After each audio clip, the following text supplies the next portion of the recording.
Bonjour et bienvenue à la nouvelle édition de français pour les anciens étudiants d'espagnol. Aujourd'hui, on va discuter le passé composé avec avoir. So today we're going to be talking about le passé composé, which is the main past tense in French, but only one version of it. There's more than one version. This is the version with avoir. So, s'il vous plaît, vous aurez besoin de votre cahier, bien sûr, et un stylo ou un crayon. Puis, tournez à la prochaine page, s'il vous plaît. Pour moi, c'est page 53. Et à la page 53, c'est le 3, 3, 17. So, la date, c'est le 3, 3. Always use the date that is correct for you. And then here we have le passé composé avec avoir. Okay. So the passé composé is the main past tense in French. So let's actually write that in our notes. Le passé composé,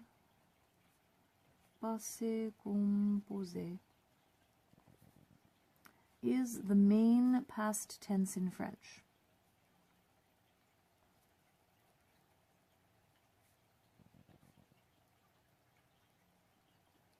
Okay. How do I explain this? In Spanish, there is not a direct correlation to how this is used. They do have compound tenses in Spanish, but if you didn't get beyond Spanish 2, the only one you saw was the present progressive, which is not a past tense. Remember, está durmiendo, estoy hablando, but that's different. So, le passé composé avec avoir. So what you need to know about le passé composé. Passé composé. Passé composé has two names. Since it has two names, it will have two parts. Le passé composé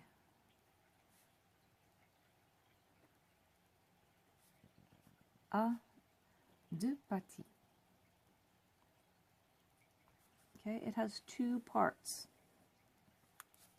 So every time you see the passé composé, no matter what form it takes, it's going to be two parts. So we have le verbe auxiliaire, the auxiliary verb. In English, you could call this the helping verb. So we've seen helping verbs before. Le verbe auxiliaire. And for the passé composé, this will be a present tense form of avoir ou être. Avoir or être. And we'll talk about the difference between those in just a moment. And today we're going to focus, of course, on the verbs with avoir. Okay. Et partie numéro 2, la deuxième partie, c'est le participe passé. Le participe passé, which is the past participle. Okay. And the participe passé is formed according, may be regular or irregular. So may be regular or irregular. And we'll talk about what that means again in a minute. Okay? So one of the things that you have to decide when you're using the passé composé is when to use avoir ou être. Okay? So let's actually draw a line down here. But when do I use avoir? But when do I use each one?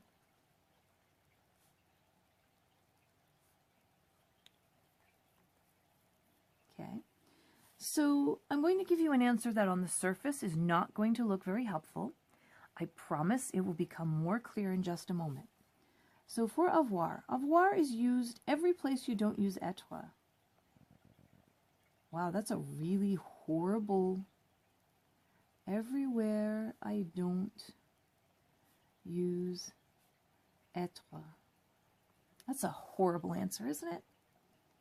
So, and of course the answer to être is every place I don't use avoir, but it's not. So here's the deal. You only use être for the passé composé.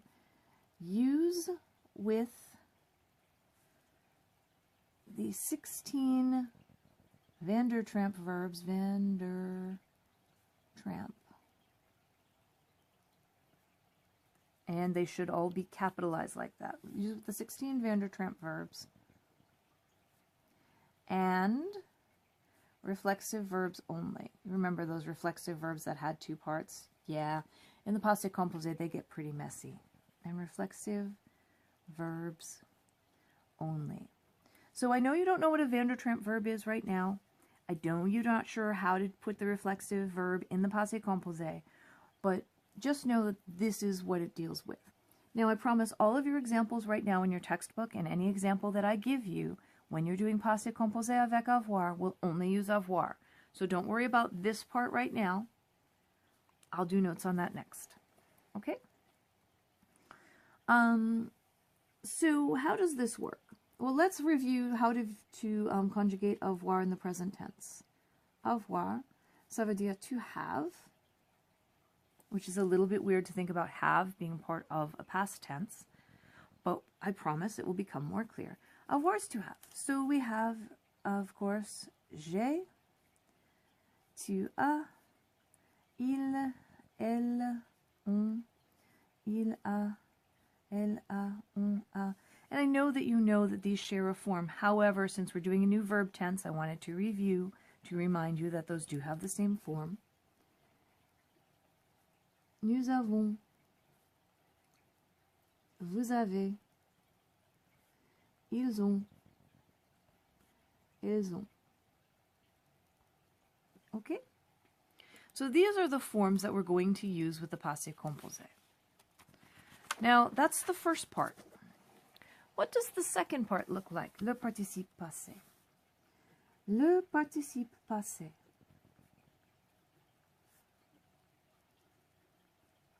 Okay. On forme le participe passé selon le verbe. So each verb will have its own type of participe passé. So that means that these will either be participe passé régulier ou participe passé irrégulier. So let's break that down. We have regular and irregular participe passé. And usually, although not always, the participe passé is formed by whether it's a regular or an irregular verb. So let's take a look at regular verbs. Comment former le participe passé des verbes réguliers? So, un, c'est les verbes en ER. So when you have an ER verb, you are going to drop the ER. And then B, add accent aigu. And what does this look like? Let's take the verb parler. So parler. So A, we have dropped the ER, so we have parle. And then B, we have added the accent aigu, so parler becomes parler. You'll notice that they are pronounced exactly the same. Ça veut dire to talk, to speak. Okay? So numéro 2, les verbes en RE. Les verbes en RE. Les verbes en RE, strangely, if it's a regular verb, we're going to drop something and we're going to add something. So A, we are going to drop the RE, and then B, we are going to add OU. So let's take, we have to talk, so let's respond. Répondre, to respond, or to answer. So A, we're going to drop the RE, so we have, oh là là moi, répond. And then B, we're going to add the OU, so it becomes répondu.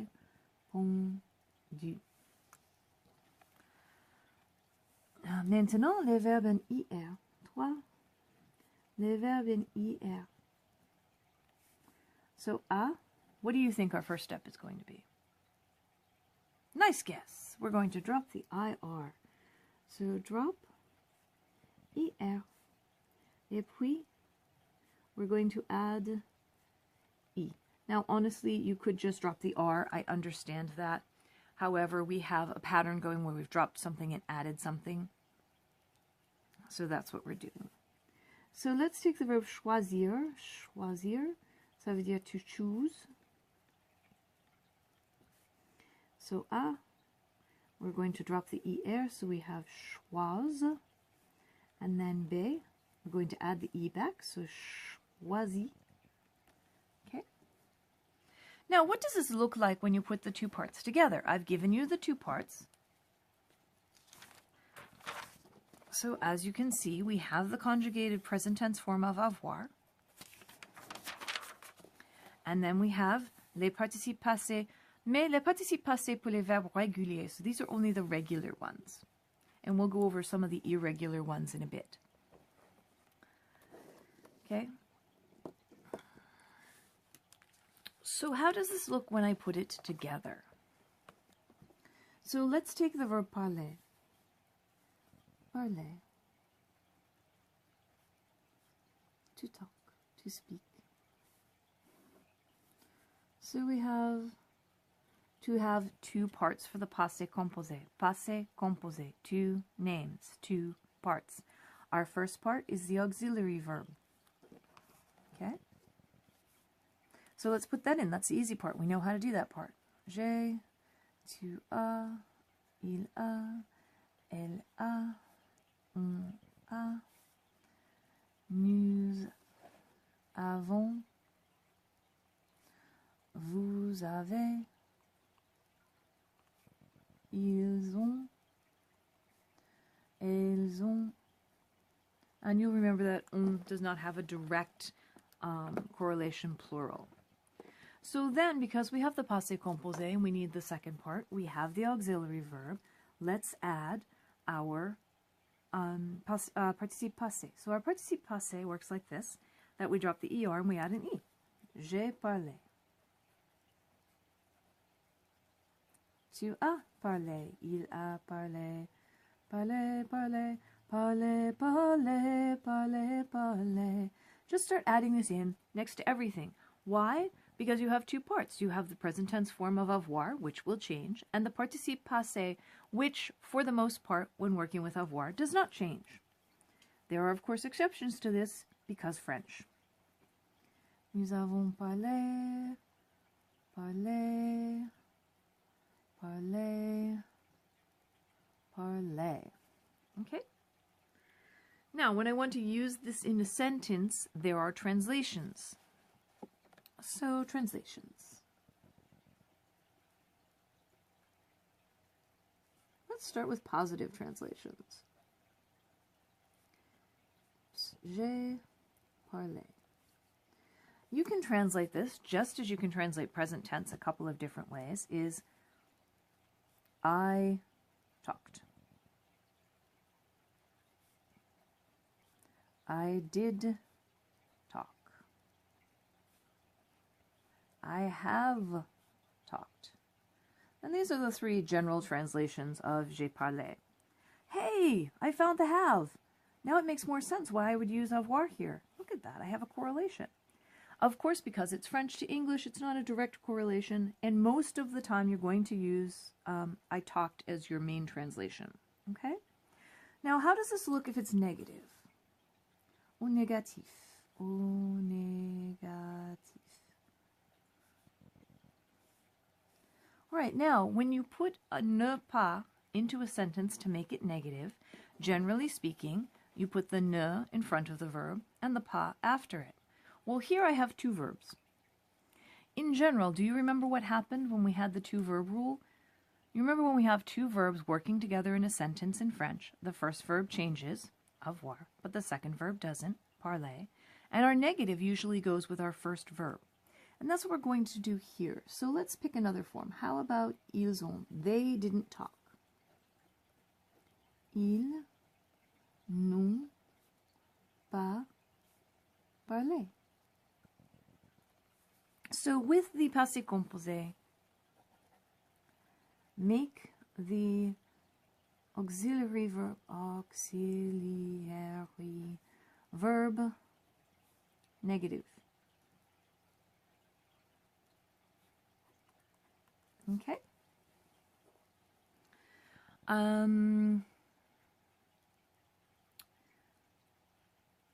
not going to talk about questions right now with the passé composé because questions with inversion in the passé composé, they're not hard, but they're intense. If you need this information, please drop a comment below. I'll add another video, or perhaps I'll go into it when we do être. Okay? So this is how it looks. Now, how does this look if I go to an RE or an IR verb? C'est exactement la même chose. So we responded, we answered, nous avons répondu. Okay, so we have the passé composé, two names, two parts, present tense of avoir with the past participle. Okay, you didn't choose. Let's do a negative example with an IR verb. You didn't choose. Tu n'as pas choisi. You didn't choose. So again, passé composé, two names, two parts. So if you're not coming up with two parts for the passé composé when you're putting things in the past tense, you're doing it wrong. Okay? Passé composé, two names, two parts. If you don't have two parts, it's not correct. It's weird. There's no way to, but unfortunately there's no way to translate it into English where it sounds weird. It just sounds weird in French. Okay? All right. Les verbes irréguliers. So, les participes passés, les participes passés, and we'll continue this over here. So, les verbes irréguliers. Les verbes irréguliers. Now, now the deal here is the following. Is that just because you have an irregular verb does not mean you have an irregular past participle. But for the most part, that works. I'm going to give you a list of past participles somewhere between 12 and 16. We'll see how many I remember that are irregular or have irregular past participles. Okay?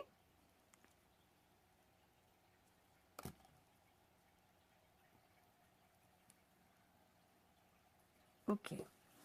So, des verbes irréguliers. We have avoir, and the past participle is e. We have être, and the past participle is était, which is exactly the same word as the word for summer in French. Now let's get into some that we don't see as often. So we have boire, ça veut dire to drink. And a lot of times if you have an infinitive that ends in war, your past participle will end with the letter U. So boire becomes bu. Croire, which is the verb to believe, becomes cru. And the only reason for giving you that one is sometimes you'll see them together in exercises. Okay? So then we have pouvoir. Ça veut dire to be able or can. Et le participe passé, c'est pou, which is so much fun to say, pou. And then, of course, the verb that's frequently paired with pouvoir is vouloir, and that is to want. And that is voulu.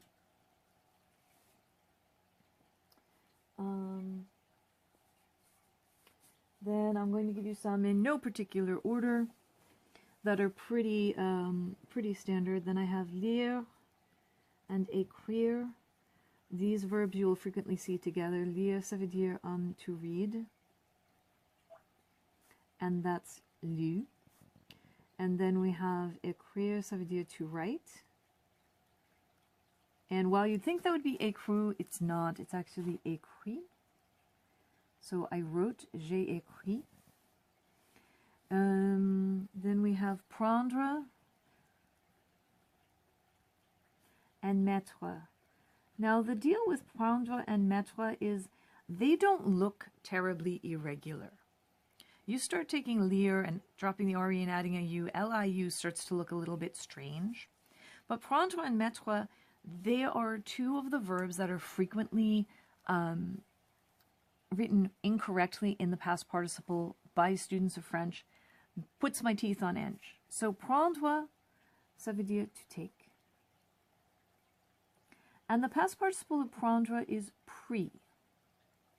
And the past participle of mettre, to put or to put on, is mis. Now, what does this mean? This means that anytime you have a verb that has prendre or mettre as part of it, compromettre, to compromise, comprendre, to understand, apprendre, remettre, the pris will be part of your past participle. Okay? So please don't forget that. Then we have recevoir. Recevoir. Ça veut dire to receive. R-E-C-E-I-V-E. To receive, which is reçu. And you need the cédille here, otherwise it's reçu, which is just weird. Reçu. And then we have voir. Ça veut dire to see. C'est vu. I will also give you dire, because a lot of times you'll see this one, dire, to say or to tell. And that's dit. And then, what's another one that they give you a lot that they expect that you'll know? Devoir, which is should. And the past participle for that is due. Anything else you can look up. And if you don't know, there is this amazing website called verb2verb.com. And I think it's verb with an E, to verb, or it could be verb2verb with an E.com. Check both of them. One of them is certain to come up. And this is a verb conjugation site for French. You can type in any verb in English or an infinitive in French, and it will give you all of the conjugated forms. This is amazing. Verb conjugation site. They also have an app. Verb conjugation site. But check out the site. It's amazing. I love it. I use it all the time to check things, because sometimes I don't always remember. You might not always remember, so definitely look. Now, I'm going to return to something that's a little bit strange. Now, what happens when I had something? So, j'ai un stylo. I have a pen. Voyez, j'ai un stylo. But what if I had it? I used to have a pencil. I had a pencil. I don't have it anymore. So how about I had, j'ai un crayon. I had a pencil. Now remember, if you're saying that you have something in the present tense, you only need one part. If you're saying that you had something in the past tense, passé, composé, two names, two parts. And sometimes it's a little bit strange to be using the past participle of the same verb that you're using, but it happens. Okay? How do I use être? Être was a little bit difficult because it's not generally used in the passé composé. How about the dinosaur was discovered? Le dinosaure a été découvert. The dinosaur was discovered. And again, être is one of your possibilities for an auxiliary verb. So the idea that when you're using the passé composé of être, you have to conjugate it with avoir, you still need two parts. It can be confusing for students. Know that this information is out there. double check, and remember, passé, composé, 2 names, 2 parts. Okay? And then, of course, un changes to de in a negative sentence, so you didn't have a pencil. Tu n'as pas de crayon. You didn't have a pencil. Yeah. There you go. All right. So, pour aujourd'hui, ça suffit. Let's go back. We started on page 53. We ended on page 57. Passé composé, 2 names, 2 parts, auxiliary verb, and past participle. When you're making it negative, make the conjugated verb negative, leave the past participle alone. Okay, and now let's go put this dans l'indice. 3, 17. Le passé composé avec, avoir. 53 jusqu'à la page 57. Oui, ça c'est 57. Oui. Très bien. Ça suffit. Merci. Au revoir.